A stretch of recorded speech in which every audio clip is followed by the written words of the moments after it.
Hello guys, it's me, Andy, and today I will show you the progress of Nuclear Frontiers. We are in Godot. I switched the engine from Leadworks to Godot because I had the feeling that Leadworks won't fit my project anymore, and I think it was the right decision because, as you can see, the graphics are looking pretty awesome. It's insane how they look, and you have many freedom in Godot. Since it's also an open source engine, you could make some changes even much deeper in the system, which I won't do because I think it's already impressive how much you can do with this engine. It's a pretty cool project, and yeah, I I, I really enjoy to work with this engine. And yeah, at the moment I'm moving the stuff from the old engine into Godot, and the progress is pretty cool. It's pretty far already, and it's going pretty well. And the reason for this is that's I can use C sharp. A short story: when I started with programming, like 18 years ago, I started with Visual Basic, and that framework, I think it was 3.5 or even earlier, much earlier. And then I joined an forum. It called vbparadise.de. So I'm German. It was a German forum about Visual Basic. And there I was reading about C sharp, and I was thinking, man, the syntax looks much cleaner than the Visual Basic syntax. And yeah, I start learning then C sharp, and yeah, I'm using C sharp now for like 17 years or something. And I know C sharp pretty well. So this is the reason why the progress is so fast. And also the project or the engine structure and how the engine the workflow is, it's pretty good. And it's I would say it's a pretty common workflow. So you have the nodes, and you can attach a script to the nodes. It's I think not really component based, but I'm not sure, because your node will get changed to this script then. So you define a script, and your node is then this object of this script. I don't know how I should explain on a good thing. So yeah, your object is basically then the type of script, and then you can assign, for example, I have the inventory grid. Maybe a bit not cool when they take the character. I have this, and then I could, here put in some values, and I can set up this in all C sharp, so I don't have to create JSON files or anything else in order to create this input fields and this proprietary fields. It's pretty cool. And again, the progress is pretty fast. I can show you what I have done right now. It's not complete done.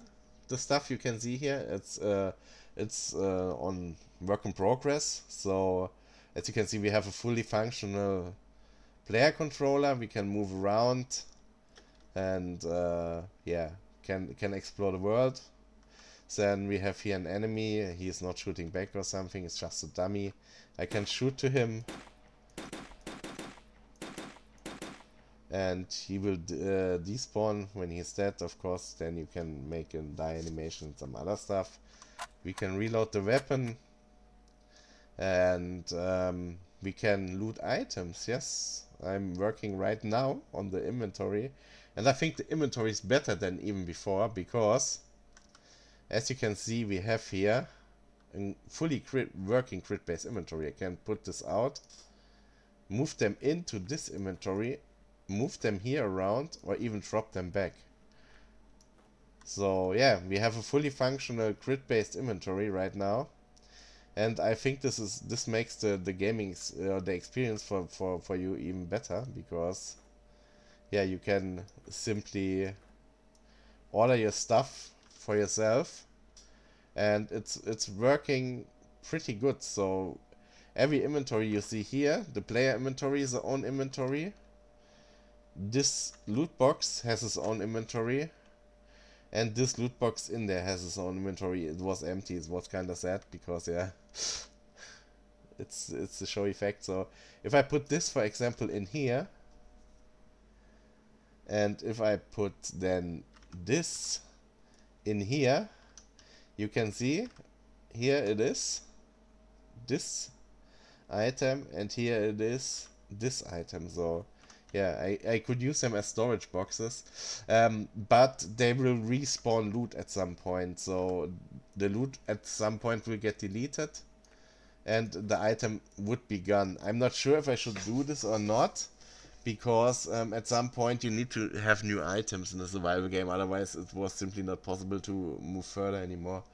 So yeah, I have the feeling that making it respawn would be better. You can write it in the comments what you think.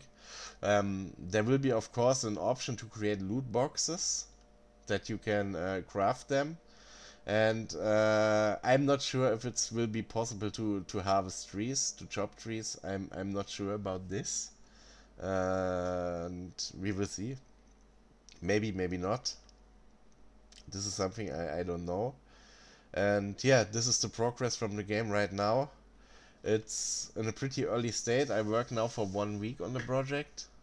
And I think for 1 week this project is absolutely amazing. You can see also the performance is pretty good. We have something like 200 frames. And I can walk into the wood and it will not drop that significant. Because I'm using Terrain 3D. It's also an open source terrain system and it's pretty awesome. And I really enjoy to working with this engine and making this game. At this point, I have to say, and I have the feeling, it's the first time I really work on a real game. For myself, my feeling. Not that the other game, it was also a game, but for me it feels so right to work on this right now. And yeah, I will continue developing this with new energy, with new motivation. And I think, yeah, we will can or I can create and release in the early this year for a first demo, which is this island where you can actually play a game. And I really hope that this will work out. Um, at the moment, yeah, again, I'm moving stuff from A to B and bringing all the models into the new engine, and it looks so awesome, man. I mean, look at this. It looks so awesome. It looks so cool. Okay, I'm stuck. I need to create a script when you're stuck that you can get unstuck. This is something I know I noticed already. Okay, so in this point I'm stuck. So yeah, let's make an end for this video here. Uh, I hope you still like to see what I create with the project, and yeah, see you in the next video. Have a good day. Bye bye.